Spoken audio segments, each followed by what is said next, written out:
2 minutes after midnight, investigative journalist Ethan Cross received an email with no sender, no subject, and only 7 words.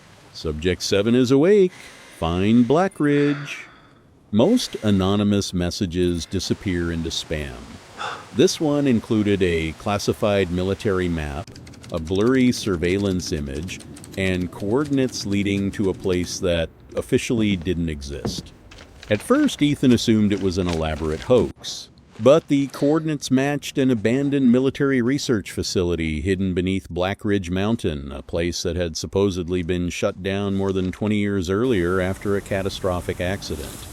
The official records were surprisingly thin. No employee lists, no research papers, no government ownership, almost as if someone had erased the facility from history. Curiosity quickly became obsession. Old newspaper archives mentioned a strange evacuation in the spring of 2004. Residents reported military convoys leaving the mountain overnight. The next morning, the roads were sealed, and anyone asking questions was told the same thing. There was nothing there, but there had been something there. One retired security guard agreed to meet Ethan in a small cabin outside town. Samuel Reed had worked at Blackridge before its closure. His hands shook as he unfolded an old topographic map. "There were never 7 subjects," he whispered. "Only 6. Ethan frowned. "Then who is subject 7? Samuel looked toward the window before answering. "That's the question that got people killed." Before Ethan could ask another question, Samuel pushed the map across the table. A forgotten maintenance tunnel. No guards. No cameras. One hidden entrance beneath the eastern ridge. I never saw one. The next morning, Ethan drove into Blackridge Forest. The mountain looked abandoned. Rusted fences leaned into the trees. Warning signs had almost disappeared beneath moss. Yet something felt wrong. Fresh tire tracks crossed the muddy road. Someone had been here recently. Following the map, Ethan uncovered a rusted hatch buried beneath fallen leaves. The ladder below disappeared into darkness. As the heavy hatch slammed shut behind him, the outside world vanished. The underground tunnels were silent. Concrete walls stretched endlessly through the darkness. Old pipes dripped into shallow puddles. Then Ethan noticed something impossible. Fresh footprints. Someone had walked these corridors only hours earlier. He followed the trail deeper underground until every light around him suddenly switched on, one by one. Without warning, without anyone touching a switch, the abandoned facility was waking up. Ventilation fans roared back to life. Emergency lights flashed across empty hallways. Old computer monitors flickered awake after decades of silence. Then a steel security door slowly unlocked by itself. Beyond it waited a laboratory frozen in time. Medical equipment still stood exactly where it had been abandoned. Research files covered every desk.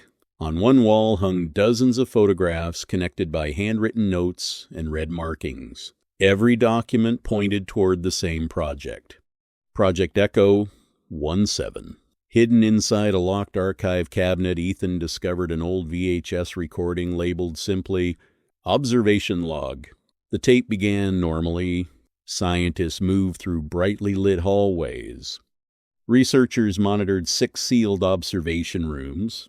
Then, at exactly 2:17 a.m., everything changed. The recording glitched. Static filled the screen.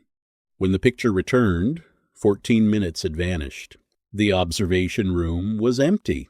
The security doors were open. Every scientist had disappeared.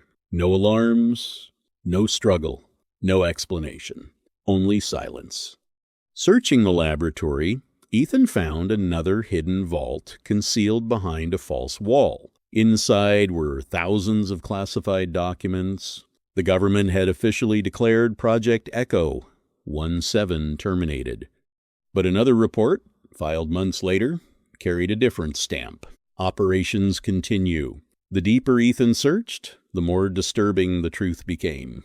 Project Echo 17 wasn't designed to create better soldiers. It was designed to transfer memories. The scientists believed they could copy human experiences from one mind into another, not information. Identity. A final monitor powered itself on.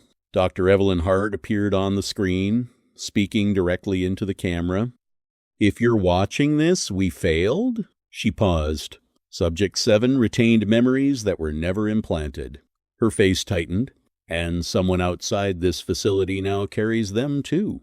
The recording ended. Another door opened automatically.